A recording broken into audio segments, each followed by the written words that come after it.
আলাইকুম এভরিওয়ান, সবাই কেমন আছো? আলহামদুলিল্লাহ, আল্লাহর রহমতে আমরা অনেক ভালো আছি। আশা করি আল্লাহ তোমাদেরকেও ভালো রাখছে। যে যেখান থেকে আমার ব্লগটা দেখছো সবাইকে, যারা ফ্যামিলি লাইফ ব্লগে, ওয়েলকাম। আর আজও একটা নতুন ব্লগ নিয়ে তোমাদের সাথে চলে আসলাম।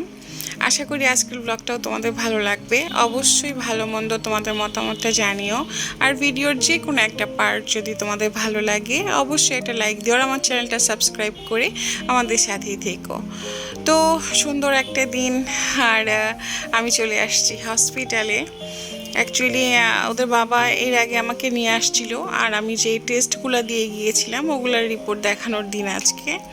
তো এখন পর্যন্ত আমি ভালো আছি, সুস্থ আছি, এই জন্য বলি আলহামদুলিল্লাহ। তো হসপিটালে বসে থাকতে থাকতে সবাই চলে গিয়েছে, আমি জাস্ট একাই বসেছিলাম। আর মানে অপেক্ষা করতে করতে করতে একরকম আমি ফ্যাড আপ হয়ে গিয়েছিলাম।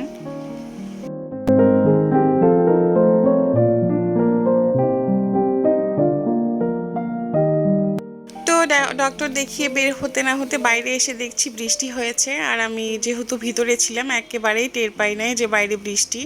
আর এত পরিমাণে তোমার হচ্ছে যে গরম আর প্লাস রোদ, আর এই রোদের মধ্যে বৃষ্টি হওয়াতে না রাস্তা থেকেও মনে হচ্ছিল যে আগুনের তাপ উঠতেছে, এরকম অবস্থা।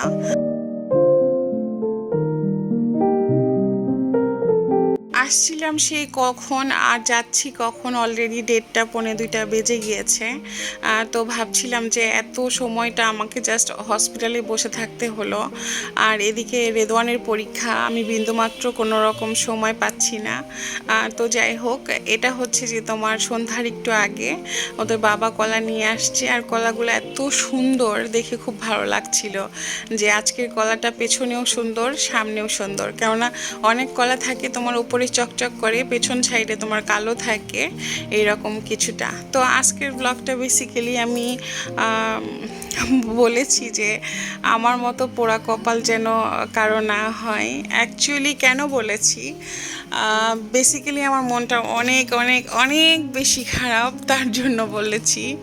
কেন খারাপ অবশ্যই তোমাদের সঙ্গে শেয়ার করব। আজ তোমাদের সঙ্গে কিছু কথা শেয়ার করতে চাই, যেটা আমার মনের কথা, আমার জীবনের কথা, যেটা শুনে হয়তো তোমরা বলতে পারো যে হ্যাঁ আমি ঠিক কথা বলেছি, আবার নাও বলতে পারো যে হ্যাঁ এটা তো ঠিক না। আমি জানি আসলে আমি আমার দিক দিয়ে বলেছি, আমি কাউকে কোনো বিবেচনা করে বলি নাই। অ্যাকচুয়ালি হয়েছে কি, আমার 10 বছর হচ্ছে বিয়ে হওয়া, রিসেন্টলি আমার ম্যারেজ অ্যানিভার্সারি ছিল। তো এই 10টা বছরে বিয়ে হওয়ার পরে আলহামদুলিল্লাহ আমি সংসার জীবনে অনেক সুখী, অনেক ভালো আছি। আমার এগুলো নিয়ে কোনো প্যারা নেই। বাট আমার কপালটা খারাপ কেন বলেছি, যে আমার পোড়া কপাল হচ্ছে যে রাজশাহী থেকে আমার টাঙ্গাইলে বিয়ে হওয়া। আর টাঙ্গাইলে আমি যেহেতু থাকি না, আমরা ঢাকায় থাকি, তো সেক্ষেত্রে এই যে একটা দূরত্ব, এই দূরত্বটা আসলে একেবারে বাজে রকমের খারাপ। কি বলবো, এই 10টা বছরে আমি আমার বাবার বাসায় গিয়েছি গনে মনে হয় 10-12 যাই নাই। আর আমার বাসায় কেউ এখন পর্যন্ত আসতে পারে না, বিশেষ করে আমার মা বা বোন বা কয়েকটা মেহমান ছাড়া, মানে আমার আপন রিলেটিভরা ছাড়া সবাই আসতে পারে না। আমি দূরে থাকি বা আমি যেতে পারি না সব সময়, বছরে একবার যাই বা 2 বছর 3 বছর পরে একবার যাই। তো আমার দূরে বিয়ে হওয়ার সবচেয়ে বাজে একটা কারণ ছিল আমার বাবা মারা যাওয়া। আমি রাজশাহী থেকে যেহেতু ঢাকায় থাকি, তো আমার বাবা যখন স্ট্রোক করছিল, তো সেইখানে আমি আমার বাবার হচ্ছে যে আছে না জীবিত মুখটাও দেখতে পারি নাই। আর ওই সময়টা একটু রিজনও ছিল যে ওই সময়টা আমার বড় ছেলে আমার গর্ভে ছিল, ওদের বাবা ছিল না সেই দিন, ওদের বাবা গিয়েছিল কক্সেস বাজার। ইভেন অনেক ঘটনা, ওগুলো না বলি। আর ওই দিনটা মনে করলে আমার এখনও আফসোস লাগে, এখনও আফসোস লাগে যে কেন এত দূরে আমি থাকি বা কেন আল্লাহ এত দূরে বিয়ে দিল, এইরকম একটা। অ্যাকচুয়ালি আমি এত বিশ্বাসী যে রিজিকে যা আছে, তোমার কপালে যা আছে তাই হবে, কিন্তু কেন জানি তারপরও না অনেক সময় তোমার মনটা ভেঙে আসে, মনের কষ্টটা চেপে রাখলেও না বের হয়ে আসে। তো কথা বলতে বলতে আমি ব্লগের আরেকটু পার্টটা শেয়ার করতে চাই। এটা হচ্ছে তার পর দিনের, কেননা আমার ডক্টর আরেকটা টেস্ট দিয়েছিল, যেটার জন্য আমি তার পর দিনেও গিয়েছিলাম হসপিটালে। তো বাচ্চাদের জন্য কিছু আইসক্রিম নিলাম। আর হচ্ছে যে আর রেদওয়ানের যেহেতু এক্সাম আজকে ছিল না, তো বাসায় ছিল। আর ওর এক্সামের জন্য আমি তোমার হচ্ছে 2 দিন ধরে কোনো ভিডিও করতে পেরেছিলাম না, কেননা ওকে নিয়ে আমি খুবই বিজি ছিলাম।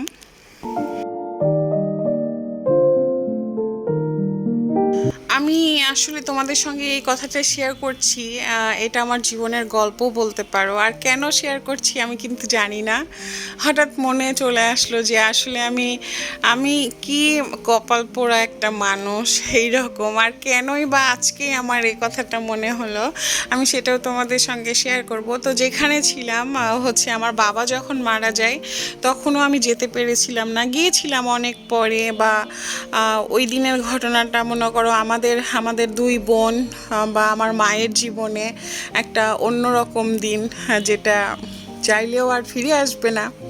তো আমি কিন্তু এখনও তোমাদের সঙ্গে কথা বলতে যেয়ে না আমি ইমোশনাল হয়ে যাচ্ছি। আজকে আমি অনেক কান্না করেছি, শুধু যে মানে আছে না যে আমি না একটা সবার সঙ্গে মিশে থাকার মানুষ। আমি সবার সঙ্গে মিশে থাকতে ভালোবাসি, সবার সঙ্গে হেসে খেলে, মানে আমি একটা জয়েন্ট ফ্যামিলির একটা মেয়ে। তো সেইখান থেকে আমার শ্বশুরবাড়িও মনে করো সবার সঙ্গে থাকতে পারি না। আমার যদিও 4টা দেবর, আমরা 4টা যা একসঙ্গে থাকতে পারি না, আনন্দ করতে পারি না, ঢাকা শহরে থাকতে হয়। তো সেইখান থেকে একাকিত্ব সময় কিন্তু আমি অনেকটা বছর পার করে আসছি। এই 10টা বছর যে পার হয়েছে না, একটু মনে করো একটু লোনলি লোনলি কেটেছে আমার। তারপরও হাজব্যান্ড, আমি কিন্তু ওভারঅল বলেছি যে আমার হাজব্যান্ডের বিষয়ে বা আমার ফ্যামিলি বা আমার মানে সংসার বিষয়ে কোনো ঝামেলা নেই, আলহামদুলিল্লাহ আমি খুব ভালো আছি। কিন্তু কেন জানি থাকে না যে সবাই আছে বাট অনেকেই নেই, এইরকম একটা ভিতরে থাকতো আমার। আর খারাপ লাগলে আগে মাঝে মধ্যেই চলে যেতাম আমার শ্বশুরবাড়িতে। তো শ্বশুরবাড়িতেও কয়েক বছর ধরে না একটু কম কম যাওয়া হচ্ছে, যেহেতু বাচ্চাদের 2টা স্কুলে দিয়েছি, মানে সব কিছু মিলিয়ে। হ্যাঁ, আর আজকে কেন এত কথা বলছি সেটা তোমাদের সঙ্গে শেয়ার করি। আসলে আমি কল্পনাও করিনি যে আমার মা আজকে এইভাবে চলে যাবে। অ্যাকচুয়ালি আমার মা আজকে তোমার চলে যাচ্ছে রাজশাহীতে। আমি শারীরিকভাবে ভালো নেই, আমার বড় ছেলের ফাইনাল এক্সাম চলছে, বা সামনে ঈদ। ভেবেছিলাম যে মা আমাদের সঙ্গে এবার ঈদটা করবে, কেননা রমজানের যে ঈদটা ছিল সেটা করতে পারে নাই, অনেক আশা ছিল। তো হঠাৎ করে মা চলে যাচ্ছে। কেন চলে যাচ্ছে? আমার চাচাতো ভাইয়ের বিয়ে, তার জন্য। আসলে আমার চাচাতো ভাইয়ের যে বিয়ে, এই বিয়েটা খাবার না আমার অনেক স্বপ্ন ছিল। আর যে ভাইয়ের বিয়ে, এই ভাইটাকে না আমি অনেক বেশি ভালোবাসি। ওকে আমি ছোটোবেলা মানে অনেক আদর করতাম, ওকে আমি আমার কোলে নিয়ে বুকে নিয়ে মানে বড় করেছি, এইরকম কিছুটা। হ্যাঁ, মানে নিজের ভাইয়ের মতো। বিশাল। আমার গ্রামের ব্লগগুলো যারা দেখেছো আমার বাবার বাসার, তারা হয়তো আমার সঙ্গে মানে বুঝতে পারবে যে আমি কার কথা বলছি। তো হচ্ছে বিশালের বিয়ে, অনেক বিশাল বড় করে অনুষ্ঠান হচ্ছে। তো আমাকে কাকা কাকি ফোন করেছে, ইভেন তোমার বলতেছে আমাকে যেতে, রাগ করতেছে তারা। কিন্তু আমার বাচ্চার ফাইনাল এক্সাম, আমি কিভাবে যাব? এটা তো কাছে না যে আমি আজকে গেলাম কালকে ভোরে চলে আসলাম। আমি ফ্লাইটেও যেতে পারবো, বাট আছে না যে তোমার দিন যেয়ে দিন আসাটা আমার পক্ষে পসিবল না। কেননা আমি এত দূর থেকে যাচ্ছি, আমি যদি বিয়েটা ফুল এনজয় করতে না পারি তাহলে আমি কিভাবে যাব? আর তাছাড়া ফাইনাল এক্সাম 1 দিন 2 দিন গ্যাপ দিয়ে দিয়ে এক্সাম হচ্ছে, সেখানে একটু প্রিপারেশনের বিষয় থাকে, অনেক ব্যাপার থাকে। তো সেইখানে না আমি তোমার বিয়েতে অ্যাটেন্ড করতে পারছি না, আর এইটা আমার না অনেক খারাপ লাগছে। সবাই আসবে, আমি যখন তোমার রাজশাহীতে যাই আমার কারো সঙ্গে দেখা হয় না, কখনো দেখা হলে কখনো হয় না। কারণ আমি তো সব সময় বছরে একবার যাই, বা 2 বছর 3 বছর পরে যাই। তখন না আমার অনেক চাচাতো বোন আছে, বা আমার ফুপি, বা আমার অনেক রিলেটিভ আছে যাদের সঙ্গে আমার 10 বছর ধরে দেখা নেই, বা 10 বছরেরও বেশি ধরে দেখা নেই, এইরকম। তো ব্লগ কিন্তু আবারও অনেক দূরে এগিয়ে গিয়েছে। তো মা যেহেতু চলে যাচ্ছে, তো আমি ভেবেছিলাম যে মা এবার আমাদের সঙ্গে ঈদ করবে। তো ভেবেছিলাম যে মাকে কিছু গিফট করব। তো এইরকমভাবে হঠাৎ করে চলে যাবে আমি কখনো ভাবি নাই। তার জন্য আবার চলে আসছি উত্তরা মাস্কোটা প্লাজায়, যে মাকে একটা সুতি শাড়ি তোমার গিফট করে দেই। তার জন্য মা থাকলে দিতাম, তো মা যেহেতু চলে যাচ্ছে আর একেবারে সময় নেই, এই সময়ে আমি মানে দৌড় দিয়ে তোমার শপিংয়ে এসেছি ওদের বাবাকে নিয়ে, যে মা যেহেতু চলেই যাচ্ছে আর এখন যেহেতু যাচ্ছে তাহলে আর ঈদে ব্যাক করবে না। তার জন্য ভাবলাম যে মাকে আমি একটু একটা শাড়ি গিফট করি। তো তারপরে কথাগুলো তোমাদের সঙ্গে শেয়ার করি। তো হচ্ছে যে আমার চাচি অনেক রাগ করছে। ইভেন আমার চাচি বলে কি, আম, আহ, এই জুন মাসে কার এক্সাম থাকে, মে মাসে কোথায় ফাইনাল এক্সাম হয়, ফাইনাল এক্সাম তো হয় সেই নভেম্বরে। মানে আছে না যে তোমার নর্মালি যেগুলো হয় স্কুলের এক্সাম, কিন্তু তোমার হচ্ছে যে নভেম্বর বা ডিসেম্বরে ফাইনাল এক্সাম হয়। আর আমরা যেহেতু ঢাকায় থাকি আর আমার বাচ্চা যেহেতু ইংলিশ মিডিয়াম স্কুলে পড়ে, তো সেখানে ইয়ার চেঞ্জ হয় কিন্তু তোমার বছরের মাঝামাঝি জুন জুলাইয়ে। তো সেক্ষেত্রে আমি আমার চাচিকে কি বলে বোঝাই, আমার চাচি তো খুব রাগ, তুমি আসলা না, কত শখ করেছিলাম। তো আমি কাকে বোঝাই যে আল্লাহ, আমি অনেক কষ্ট পাচ্ছি, আমারও তো ইচ্ছে ছিল যাওয়ার, আমি খুব চাইতাম ওর বিয়েটা খেতে। আমি বললাম যে কাকা কাকি তোমরা যদি ঈদের পরেও কোরবানি ঈদের পরে দেন আমি আসতে পারতাম। তো যেহেতু আমি যেতে পারছি না, এদিকে আমার বোন অসুস্থ, বোনও যাবে না, এদিকে মাও যেতে পারছে না। তো এইটা নিয়ে না অনেক মনে করো আছে না, আপন মানুষদের প্রতি কিন্তু আমরা অনেক কষ্ট পাই, তাই না? তো সেইখানে মাও অনেক কথা শুনতেছিল, প্লাস হচ্ছে যে মারও খারাপ লাগতেছিল। আর মা যাচ্ছে না আমার ওপর মায়া করে, যে আমি যেবাকে এইরকম পরিস্থিতিতে রেখে যাব, বা যেবার যাওয়া হচ্ছে না, সামনে ঈদ।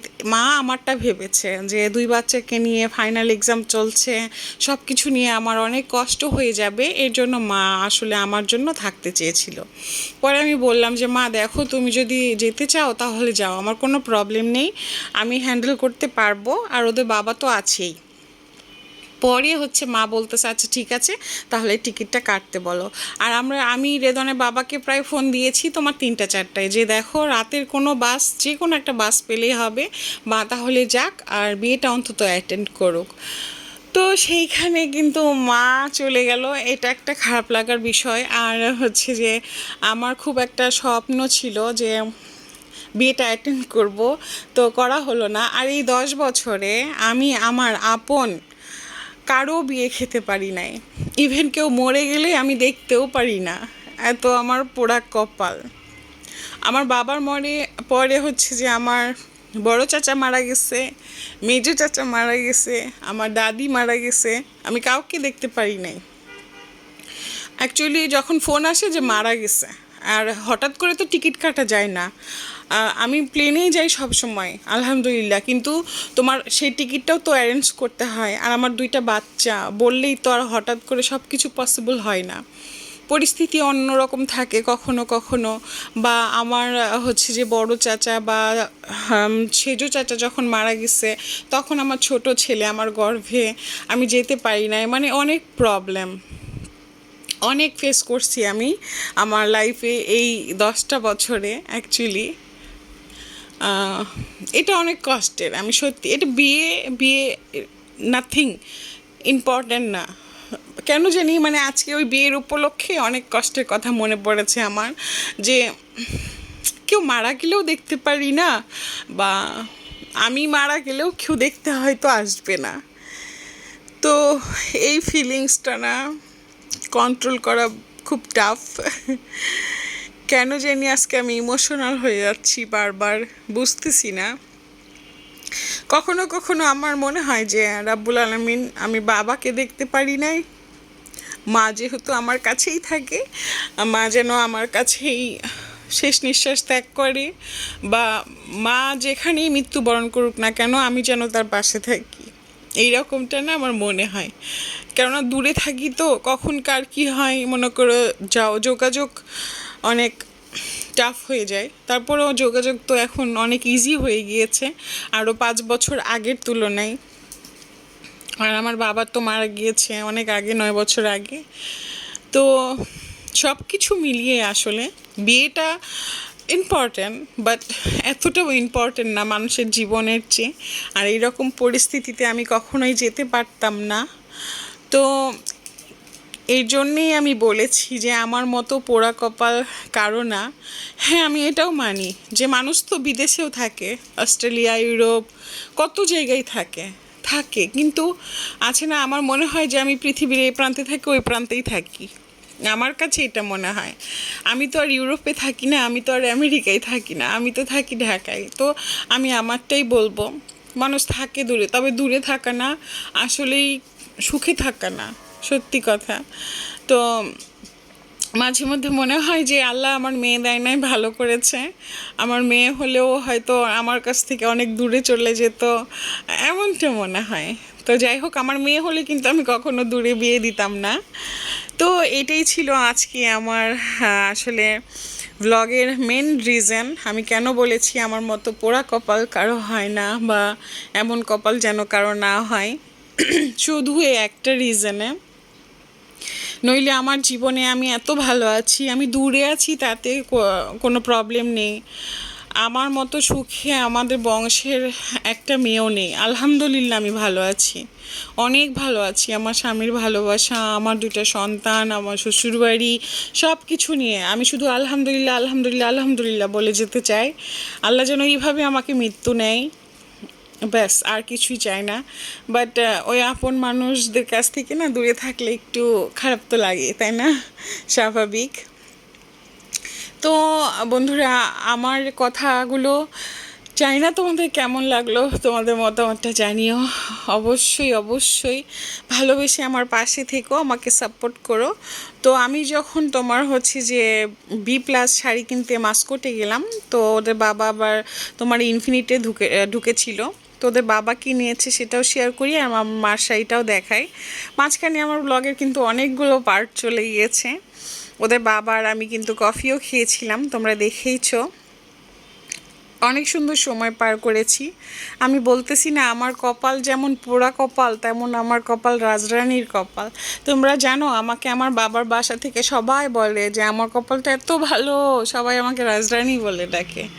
কেননা আমি আমার স্বামীর কাছে আলহামদুলিল্লাহ অনেক ভালো আছি। তোমরা দোয়া করো মৃত্যু পর্যন্ত যেন এইভাবেই থাকতে পারি, আল্লাহ যেন আরও ভালো কিছু করে, সবার জীবনকে আল্লাহ সুন্দর করুক। তো মার জন্য এনেছি এই শাড়িটা।